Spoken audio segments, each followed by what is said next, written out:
timurnya dan bagian baratnya. Bumi dijadikan dilipat sehingga Nabi bisa melihat bagian timur dan baratnya. Dan sungguhnya kekuasaan umatku akan mencapai apa yang dilipat untukku. Artinya Nabi kan ditampakkan timur dan barat, maka kekuasaan umatnya akan mencapai timur dan barat ya. Sesungguhnya kekuasaan umatku akan mencapai apa yang didekatkan kepadaku, akan mencapai apa yang dilipat untukku.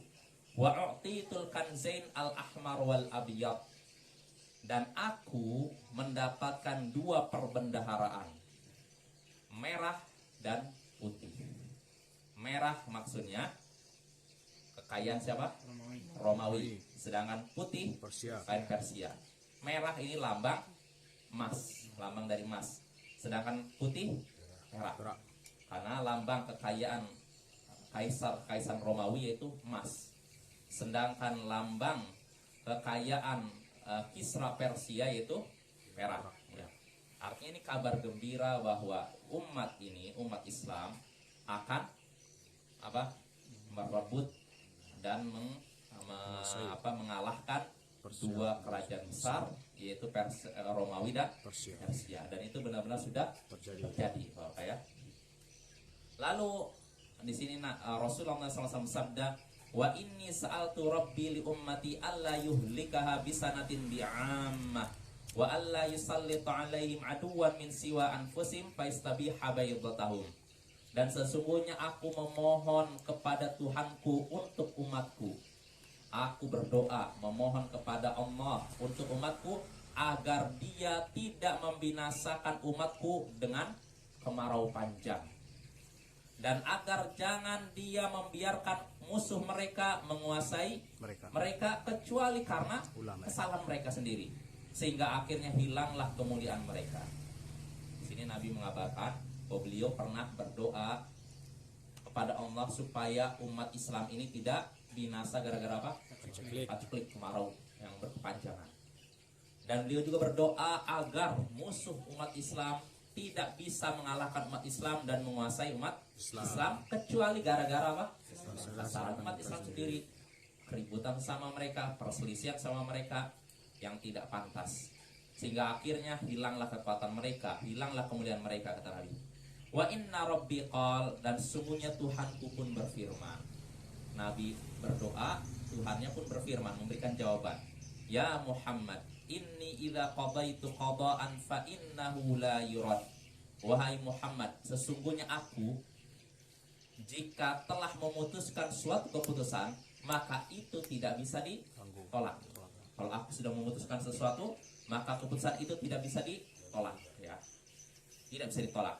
Wa inni a'taitu kali ummatika alla uhlikahum bisanatin 'ammah wa alla usallitu 'alaihim aduwan min siwa anfusihim faistabiha baydatahum.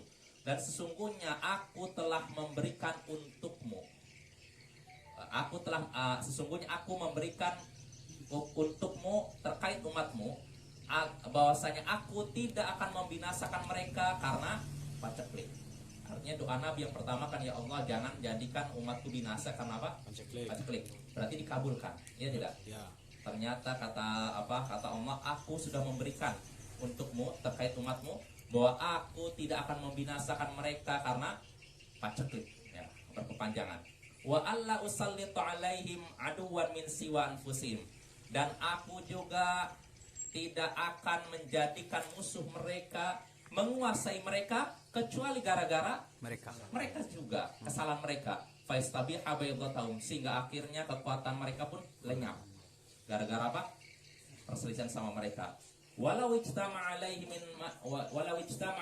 man bi aqtariha hatta yakuna ba'dhum yuhliku ba'dha wa yasbi ba'dhum ba'dha.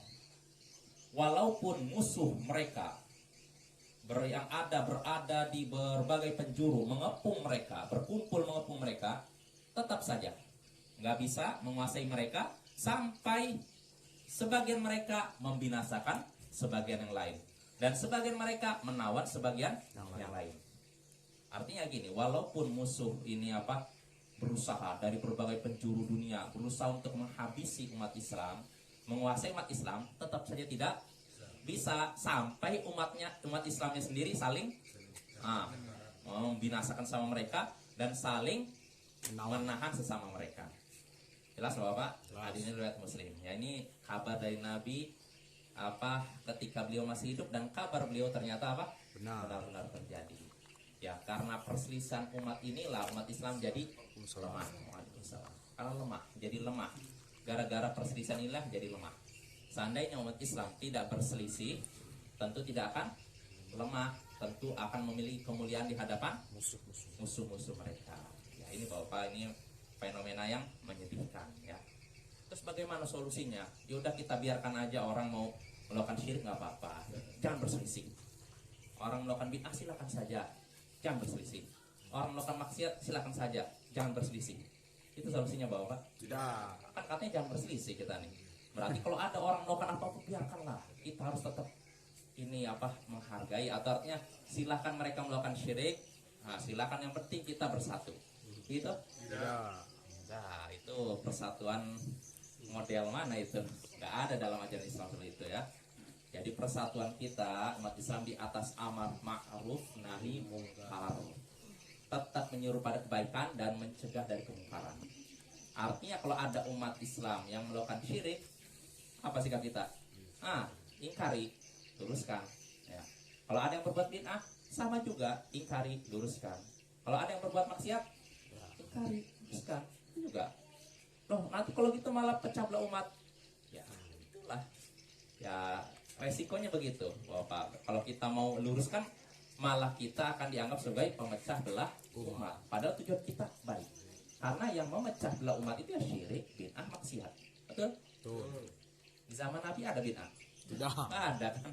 Iya tidak? Ya. Nggak ada, makanya umat bersatu. Setelah muncul bid'ah inilah terjadi kekacauan di tengah umat, sehingga akhirnya umat terus berpecah.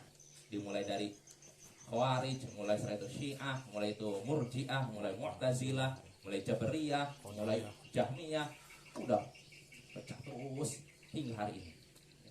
Ya gara-gara bid'ah Bapak ya, yang menyebabkan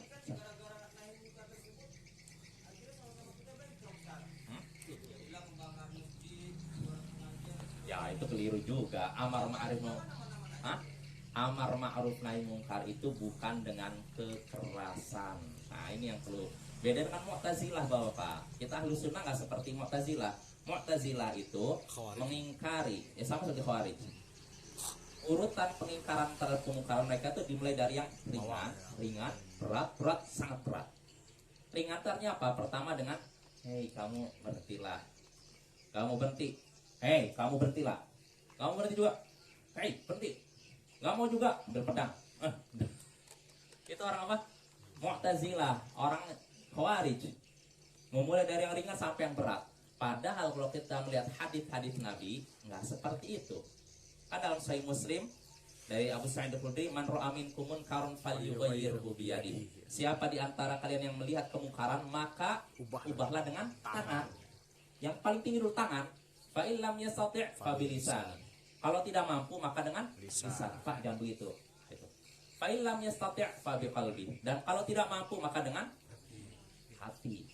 Ingkari, jangan di situ. Jadi mulai dari tangan, lisan, baru.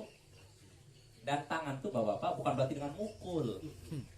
Artinya kita cegah. Jangan Pak gitu. Selain gitu. Ini kalau kita sanggup, iman kita kuat nih. Kalau kita enggak, aduh jangan. Nanti khawatir saya ditonjok, ya sudah, dengan lisan aja. Kalau lisan juga khawatir, ya sudah, ingkari dengan hati. Jelas Bapak ya? Beda dengan Mu'tazilah dengan Khawarij. Kalau Mu'tazilah urutannya dari yang lisan, tangan, pukulan, dan tusukan pedang. Bagi mereka pokoknya kewajiban kita sampai kemungkarannya hilang. Ini menurut siapa? Menurut Mu'tazilah dan Khawarij. Dan Ahlus Sunnah tidak seperti itu.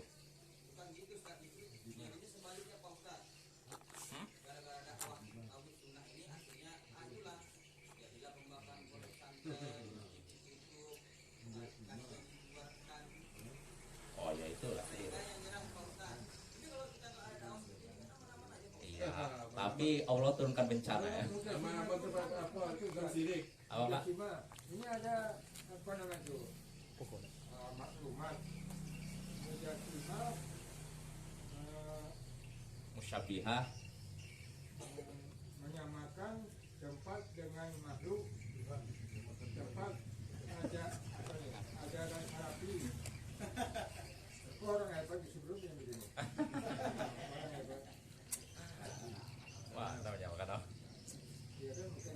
kadang yang mengucapkannya Pak nggak paham apa maksudnya itu. Iya, paham. Asal bunyi aja nggak paham maksudnya apa gitu, nggak paham. Ya, kita lanjut lah. Ya artinya bahwa Pak tetap ya, ketika kita nyatakan umat Islam itu harus bersatu dan tidak berselisih, bukan berarti kita membiarkan mungkaran. Tetap kita amar ma'ruf nahi mungkar. Cuma sekali lagi, cara kita tidak seperti orang Khawarij Mu'tazilah. Cara kita ya tadi dengan tangan, lisan atau hati. Paling kecil nih hati. Jadi urutannya yang tinggi dulu, rendah. Tapi kalau Mu'tazilah sama Khawarij dari yang rendah tinggi. Makanya bagi mereka bisa amar ma'ruf nahi mungkar dengan pedang. Artinya dengan apa? Ditebas pelaku maksiat itu. Dihancurkan tempat, misalkan tempat judinya, lalu ditebas pedang orang pelakunya, para pelakunya. Ini orang Mu'tazilah sama Khawarij. Itu bukan metode amar ma'ruf nahi mungkar yang diajarkan Nabi kita. Ya, maka kita nggak bisa seperti itu. Jelas Bapak ya? Jadi sekali lagi kita harus bersatu. Ya, umat Islam harus bersatu. Pertama, bersatunya di mana dulu? Di atas dasar apa? Al-Quran dan Sunnah berdasarkan pemahaman salaful ummah, 3 generasi emas. Gitu. Terus bagaimana menyikapi kemungkaran semacamnya? Apa kita biarkan dengan alasan persatuan? Tidak, kita ingkari. Tapi dengan cara yang diajarkan Nabi.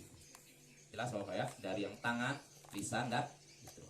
Dan tangan lagi sekali lagi, tangan itu bukan berarti dengan kekerasan, bukan. Apalagi dengan bakar masjid. Contohnya, misalkan di sini ada orang Syiah mau bikin masjid. Bukan tugas kita datangi masjidnya lalu dibakar dengan bensin. Enggak seperti itu. Walaupun kita tahu Syiah itu sesat kan? Ya tidak. Enggak seperti itu Ahlus Sunnah. Ahlus Sunnah itu bukan orang-orang yang anarkis. Di sini sudah ada penegak hukum. Serahkan kepada penegak hukum.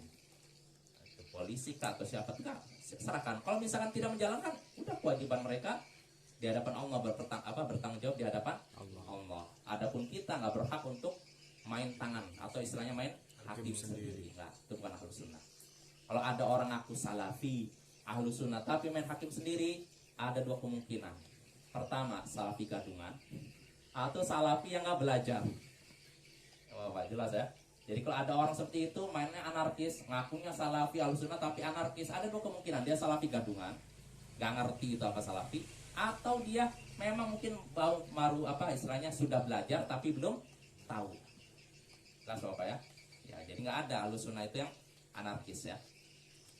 Kita lanjut ya. Jadi itu sikap kita menghadapi perselisihan, perpecahan umat. Kita harus mengajak umat bersatu, tapi bukan bersatu menurut selera masing-masing, tapi berdasarkan Al-Quran dan As-Sunnah dan di atas pemahaman salaful ummah, yaitu generasi terdahulu. Jelas Bapak? Karena kenapa tidak kita katakan kita bersatu di atas Al-Quran Sunnah, titik. Kenapa nggak cuma di situ aja? Kita bersatu di atas dasar Al-Quran Sunnah, titik. Namanya pengakuan. Pengakuannya banyak. Gimana Aldi? Kita harus bersatu di atas dasar Al-Quran Sunnah, titik. Sampai situ aja, cukup? Tidak. Cukup Bapak? Tidak. Kenapa nggak cukup? Paham siapa? Al-Quran Sunnah, cara memahaminya pemahaman siapa? Saya dengan Bang Don sama nggak pemahamannya? Tidak. Saya jadi beda dengan satu orang beda, apalagi dengan jutaan umat, miliaran umat, beda-beda kan? Ya kan, maka diseragamkan dengan pemahaman salaf. Salaf tuh sahabat, tabi'in dan tabi'in itu. Dengan kalau kita pemahaman ini disatukan, aman. Umat Islam akan bersatu.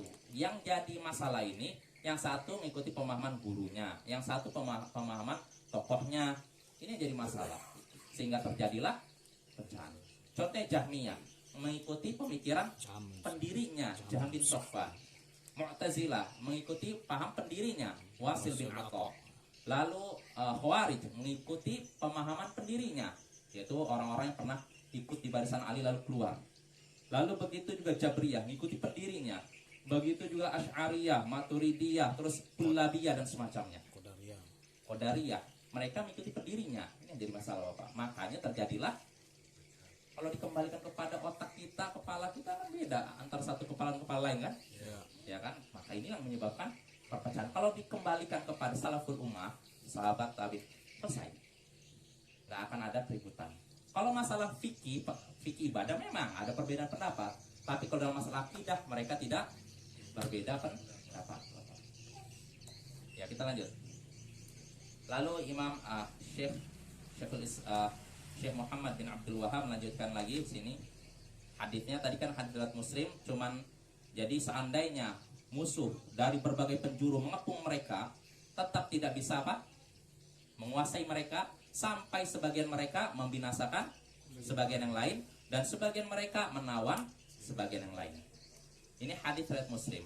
Lalu kata Syekh sini, warwahul Barqaniyu fi sahihihi wa zada wa innama akhafu ala ummati al-a'immatal mudillin wa idza waqa'a alaihimus sayfu lam yurfa' ila yaumil qiyamah. Dan Al-Barqani, Imam Al-Barqani meriwayatkan dalam sahihnya, dan di situ memberikan artinya riwayat tadi disebutkan juga oleh Imam Al-Barqani dalam sahihnya, dan di situ ada tambahan wa innama akhafu ala ummati al-a'immatal mudillin. Nabi bersabda, tambahan dari hadis tadi, sesungguhnya yang aku khawatirkan terhadap umatku yaitu pemimpin-pemimpin yang menyesatkan. Yang aku khawatirkan terjadi pada umatku adanya para pemimpin-pemimpin yang menyesatkan. Ya. Berarti pemimpin ini maksudnya apa? Pemimpin yang menyesatkan ini? Orang yang ditokohkan, diulamakan. Ya. Siapa aja, mau dia itu misalkan ustadz kah, mau misalkan tokoh politik kah, atau tokoh bisnis kah, atau pokoknya kalau orang ini bukan pakarnya lalu jadikan ini diulamakan, ini masuk sini ya. Yang aku khawatirkan terjadi pada umatku adalah para pemimpin yang menyesatkan. Wa idza waqa'a alaihimus sayfu lam yurfa' ila yaumil qiyamah. Dan jika pedang itu sudah terhunus di antara mereka, maka itu tidak akan diangkat sampai hari kiamat. Maksudnya kalau sudah ada perang di antara umat Islam, maka itu akan terjadi sampai hari kiamat. Jelas Bapak ya? Ini kabar menggembirakan atau menyedihkan? Menyedihkan lah. Dan memang sudah terjadi kan? Ya. Ketika di masa Utsman Affan terjadi, Utsman terbunuh. Nah ini pintu pertama nih. Lalu berikutnya Ali terbunuh. Lalu setelah itu perang Khawarij. Terus perang melawan dinasti Abbasiyah melawan ini. Wah, sampai terus ya. Lalu berikutnya apa? Kita kan nggak sampein. Nah, kita lanjut. Wala taqumus sa'atu hatta yalhaqa hayyun min ummati bil musyrikin. Dan tidak akan terjadi hari kiamat, kata Nabi, sampai sebagian dari umatku bergabung dengan orang-orang musyrik. Tidak akan terjadi hari kiamat sampai sebagian golongan dari umatku bergabung dengan orang-orang musyrik. Maksudnya apa? Bergabung orang musyrik. Berperang. Maksudnya apa? Perang. Maksudnya apa? Maksudnya murtad. Murtad gabung orang musyrik. Ya, ngikuti mereka ya. Wa hatta ta'budu fi amun min ummati al-authan. Dan tidak akan terjadi hari kiamat sampai sekelompok dari umatku beribadah kepada berhala. Menyembah berhala. Berarti Bapak, kalau begitu ada tidak syirik setelah Nabi meninggal? Ada. Ya, sebelum hari kiamat akan terjadi itu. Sebagian umatnya yang bergabung dengan orang musyrik dan menyembah berhala. Ya. Wa innahu sayakunu fi ummati kadzabuna thalathun kullum yaz'umu annahu nabi wa ana khatamun nabiyyin la nabiyya ba'di. Dan sesungguhnya akan muncul di tengah umatku 30 pendusta. Akan muncul di tengah umatku, kata Nabi, 30 pendusta. Seluruhnya mengaku Nabi. 30 pendusta ini mengaku Nabi, padahal aku adalah penutup para Nabi. Tidak ada Nabi setelahku. Artinya ini kabar dari Nabi, akan muncul Nabi-Nabi palsu ya, setelah beliau meninggal. Dan itu benar-benar terjadi. Ya tidak? Ya. Iya. Hah? Itulah makanya di mana-mana. Bahkan di suatu, saya dari Ustaz Amin Jamaluddin, saya ada cerita juga di suatu provinsi ini hampir setiap bulan muncul Nabi ya. Di Pulau Jawa ada di suatu provinsi, nggak mau saya sebutkan namanya lah. Jadi hampir setiap bulan itu muncul Nabi baru, menunjukkan kebodohan merajalela Bapak ya, sampai Nabi baru muncul di Indonesia. Ya ini Bapak ya, jadi kabar Nabi bahwa saya akan muncul di tengah-tengah umatku 30 pendusta, semuanya ngaku Nabi. Dan pertanyaannya, apakah 30 ini pembatasan? Tidak. Tidak. Ya, karena dari sejak para ulama menghitung sejak munculnya Musailam al-Kadzab. Ini kan ngaku nabi kan? Nabi masih hidup udah ngaku dia nabi loh kan. Lalu Al-Mukhtar, Mukhtar siapa namanya? At-Taqafi. Ya, dia pun ngaku nabi. Terus setelahnya sampai yang terkenal di abad 20 Mirza Ghulam Ahmad. Nabi dari India. Iya. Nabi dari India. Saya ada khalifahnya sekarang. Dan itu masih banyak. Dihitung para ulama lebih dari 30. Khalifahnya saya ada sekarang. Khalifahnya saya ada sekarang. Itulah. Artinya ini bukan pembatasan, 30 ini bukan pembatasan. Cuma Allah alam mungkin yang 30 itu yang Besar-besar. terkenalnya. Besar-besar. Kelas kakap. kelas paus. Bukan kelas ini. Ya 30 yang apa ya. Dan itu terjadi benar terjadi. Jadi kata Nabi, sesungguhnya di tengah umatku akan muncul 30 pendusta, semuanya ngaku Nabi, padahal aku adalah penutup para nabi. Nah, ini hadisnya membantah Mirza Ghulam Ahmad ya. Yang menyatakan khotam ini maksudnya katanya cincin. Ya. Maksudnya apa? Nabi itu cincinnya para nabi. Artinya memang dia itu artinya apa? Mulia dibandingkan nabi yang lain. Tapi maknanya bukan penutup para nabi. Padahal hadis ini lihat setelahnya Bapak. Padahal aku adalah khotamun nabiyyin. Anggap khotam artinya cincin Bapak ya. Anggap seperti Mirza Ghulam Ahmad katanya khotam itu artinya cincin. Aku adalah cincinnya para nabi. La nabiyya ba'di. Tidak ada nabi setelahku. Ini bantah dia kan? Ada alasan. Apalagi nggak ada satupun ulama salaf terdahulu menafsirkan khotam itu apa? Cincin. Mereka semua menyatakan khotam tadi penutup. Nabi Muhammad itu penutup para nabi. Tidak ada lagi nabi setelahnya. Ya. Maka kalau ada orang ngaku nabi setelah nabi, berarti kita pastikan pendusta dia. Kafir. Ya, dan orang yang mempercayainya pun kafir. Ya. Makanya Bapak, orang Ahmadiyah itu difatwakan oleh para ulama dunia akhir. Makanya pemerintah Saudi sampai melarang mereka melaksanakan haji. Karena yang boleh haji hanya Muslim dan mereka tidak dianggap Muslim. Jelas Bapak ya. Tapi walaupun begitu sekali lagi, kalau udah terkait masalah di medan dakwah, mereka membuat indah itu bukan wewenang kita untuk datang menghancurkan, membakar. Sekali lagi, itu wewenang pihak yang berwajib, pemerintah. Penegak hukum. Nggak boleh kita anarkis sekali lagi. Walaupun kita tahu mereka sesat, bahkan kafir kan? Orang mengakui ada nabi setelah Nabi Muhammad. Ini fasik atau kafir? Bukan cuma fasik, kafir. Tapi walaupun begitu, tidak boleh kita anarkis ya, langsung melukai mereka atau membakar dan itu ya, dan semacamnya. Nah itu. Kita lanjut lagi. Lalu Nabi setelah menyebutkan bahwasanya akan ada 30 pendusta yang ngaku nabi setelah beliau meninggal, beliau pun memberikan kabar gembira di sini. Wala tazalu ta'ifatun min ummati al-haqqi mansura la yadurru man khadalahum wala man khalafahum hatta ya'tiya amrullahi tabaraka wa ta'ala. Akan senantiasa ada sekelompok dari umatku yang ditolong di atas kebenaran ya. Tidak akan membahayakan mereka orang-orang yang berusaha mencelakakan mereka dan menyelisih mereka sampai datang perintah Allah. Maksudnya apa? Hari kiamat. Artinya sampai menjelang hari kiamat. Ya. Jelas Bapak? Hadis ini sahih ya, disahihkan oleh Syekh Albani dalam Sahihul Jami' dan juga dalam Sunan Abu Daud ya, Sahih Sunan Abu Daud. Jelas Bapak hadisnya? Ya, dari sini kita langsung masuk masail atau masalah-masalah yang ada dalam hadis ini. Kata Syekh di sini, fihi masail. Dalam bab ini ada beberapa masalah. Al-ula, masalah pertama, tafsir ayatin nisa. Tafsir ayat dalam surat An-Nisa, yaitu ayat ke-51. Ayat yang bunyinya alam taro ilal ladina utu nasiban minal kitabi yu'minuna bil jibti wat taghut. Apakah engkau tidak memperhatikan orang-orang yang mendapatkan bagian dari Alkitab? Apa Alkitab ini sekali lagi? Kitab apa? Taurat. Ya.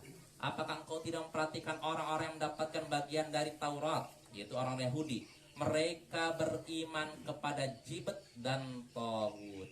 Jibt di sini maksudnya sihir. Taghut artinya setan. Ya. Ini tafsirnya sudah kita bahas. Artinya orang-orang Yahudi walaupun mereka punya kitab suci Taurat, ternyata mereka masih beriman kepada ini taghut. Ya. Mereka masih percaya sihir. masih percaya perdukunan.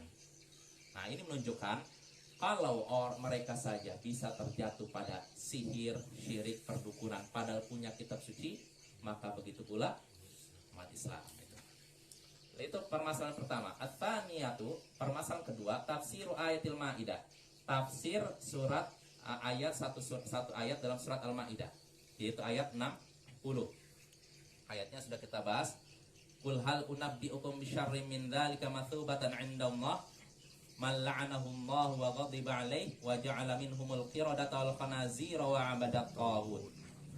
Katakanlah wahai Rasul, maukah kalian kukabarkan tentang orang yang balasannya lebih buruk di sisi Allah, yaitu orang yang Allah laknat, Allah murkai. Di antara mereka ada yang dijadikan kera dan babi-babi, dan di antara mereka ada yang beribadah kepada taghut. Siapa maksudnya ini? Orang Yahudi. Nah, di antara orang Yahudi ada yang beribadah pada taghut, ada yang beribadah kepada berhala, ada yang melakukan syirik. Nah, kalau mereka saja seperti itu, padahal punya kitab suci, maka begitu pula umat Islam kalau tidak mau membaca kitab suci dan mengamalkannya dan memahaminya. Lalu berikutnya satu tafsir ayatil kahfi. Kata Syekh ini yang ketiga, masalah ketiga, tafsir ayat dalam surat Al-Kahfi, yaitu ayat 21. Allah katakan qalal ladzina ghalabu ala amrihim lanattakhidanna alaihim masjida.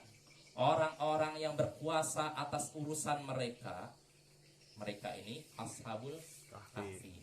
Orang-orang yang berkuasa atas urusan ashabul kahfi berkata, sungguh kami akan buat masjid, tempat ibadah di atas mereka. Di atas apa maksudnya? Di atas gua mereka. Nanti akan kita bangun tempat ibadah, masjid di tempat ini, di gua ini. Nah, ini menunjukkan perbuatan itu adalah kebiasaan orang-orang terdahulu. Ya tidak? Ya. Mereka melakukan demikian, dan di kemudian hari mereka melakukan syirik. Nah, padahal mereka punya apa? Kitab suci. Maka begitu pula umat ini mungkin saja terjatuh ke dalam perbuatan yang sama walaupun punya kitab suci, kalau tidak mau membacanya, memahaminya dan pelajarinya. Itu permasalahan ketiga. Lalu ar-rabi'atu, permasalahan keempat, wahya min ahammiha, dan ini termasuk yang sangat penting. Kata Syekh ini bahwa apa? Permasalahan keempat ini termasuk yang sangat penting. Apa itu? Ma ma'nal imanu bil jibti wat taghut fi hadzal mawdi'. Apa makna beriman kepada jibit dan taghut? Jibit artinya apa? Sihir. Taghut sini maksudnya apa? Setan. Apa maksud beriman kepada sihir dan setan dalam hal ini? Dalam apa ayat tadi surat apa An-Nisa 51? Apakah maksudnya keyakinan dalam hati, meyakini dalam hati bahwa itu benar? Au huwa muwafaqatu ashabiha ma'a bughdiha wa ma'rifati butlaniha? Atau maksudnya mengikuti orang-orang yang melakukannya sambil membencinya dan mengetahui kebatilannya? Jadi yang dimaksud beriman kepada taghut itu apakah meyakini dalam hati taghut itu benar? Itu sihir itu benar, atau mengikuti orang-orang yang melakukannya tapi dalam hatinya tersimpan apa? Tidak suka dan bahwa itu batil. Jelas Bapak? Yang dimaksud ini Syekh apa istilahnya memancing kita untuk berpikir. Yang dimaksud beriman kepada jibet dan taghut, beriman kepada sihir dan setan, apakah maksudnya meyakini bahwa sihir dan setan itu benar, atau mengikuti pelaku sihir, penyembah setan, tapi dalam hatinya tersimpan kebencian itu? Mana yang dimaksud iman kepada sihir dan setan? Yang benar mana?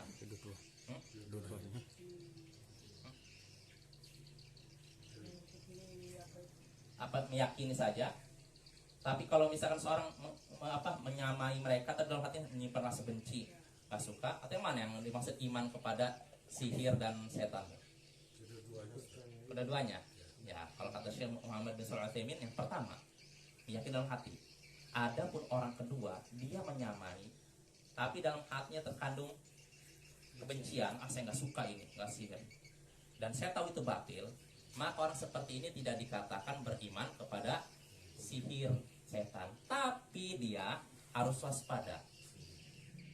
Lama kelamaan kalau dia kayak gitu bisa-bisa dia yakin ya nggak? Iya, Iya yakin. kedua-duanya. Iya. Bisa jadi. Iya. Makanya ini ada ini ya Bapak ya. Tetap harus hati-hati pokoknya. Jangan sampai kita menyerupai para pelaku syirik Bapak. Karena apa? Keserupaan dari sisi lahir akan mempengaruhi Hati. batin. Makanya dalam Islam kita tidak boleh meniru orang-orang kafir. Man tasyabbaha biqaumin fahuwa minhum. Siapa yang menyerupai suatu kaum, maka ya. Karena nanti keseraman dari sisi fisik nih, nanti mempengaruhi batin kita. Makanya kita harus beda ya. Itu permasalahan keempat. Lalu permasalahan kelima di sini kata Syekh, qauluhum innal kuffara alladziina ya'rifuna kufrahum ahda sabilan lil mu'minin. Permasalahan kelima, perkataan mereka. Maksudnya di sini perkataan orang Yahudi bahwa orang-orang kafir yang mereka ketahui kekafiran mereka, mereka itu lebih baik jalannya, lebih baik agamanya daripada orang-orang mukmin. Maksudnya apa? Ini masih terkait dengan ayat yang pertama tadi, surat An-Nisa 51. Jadi ceritanya tokoh Yahudi yang ada di Madinah, dia ingin menghabisi kaum muslimin yang ada di Madinah. Maka dia datang ke Mekah. Untuk apa kira-kira? Mencari. Bertemu siapa kira-kira? Orang musyrik. Musyrik Quraisy. Ya. Dia bertemu dengan musyrik Quraisy ini dari Madinah.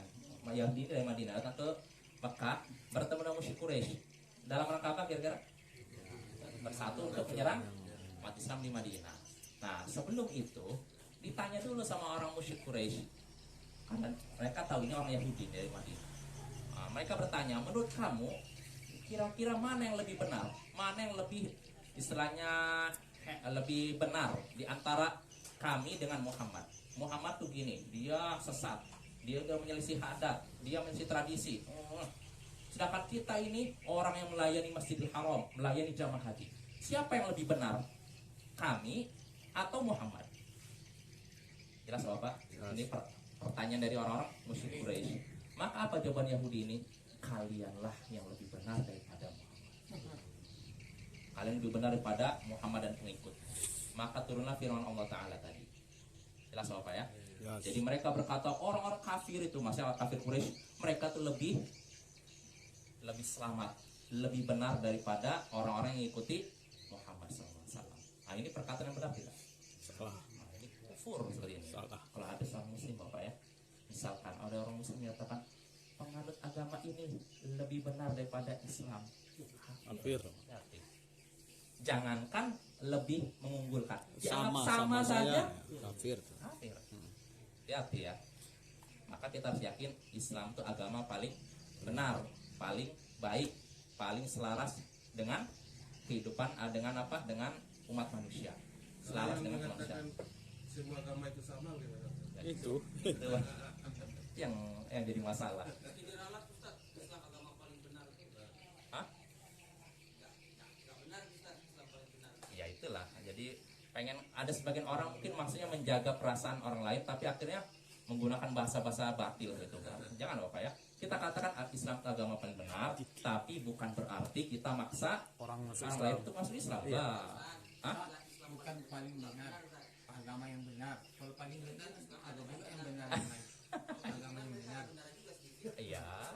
Kita katakan nggak usah malu-malu, paling benar. Gitu aja. Maksudnya. Ya, kalau ada orang lain Nggak masalah, kita Islam agama paling benar. Iya. Nggak masalah. Buktinya apa? Selain Islam tidak diterima oleh Allah, kan gitu kan? Ya kita aja Bapak ya. Jadi kita nggak usah malu-malu Bapak ya, menampakkan agama kita. Yang penting kita tidak maksakan apa pendapat kita sama yang lain. Yang penting itu saja Bapak, waktunya udah habis. So pada pertemuan berikutnya kita lanjut permasalahan yang ke berapa? 6 ya. Dalam bab keterangan bahwa sebagian umat ini ada yang menyembah berhala. Subhanakallahumma wa bihamdik, asyhadu an la ilaha illa anta, astaghfiruka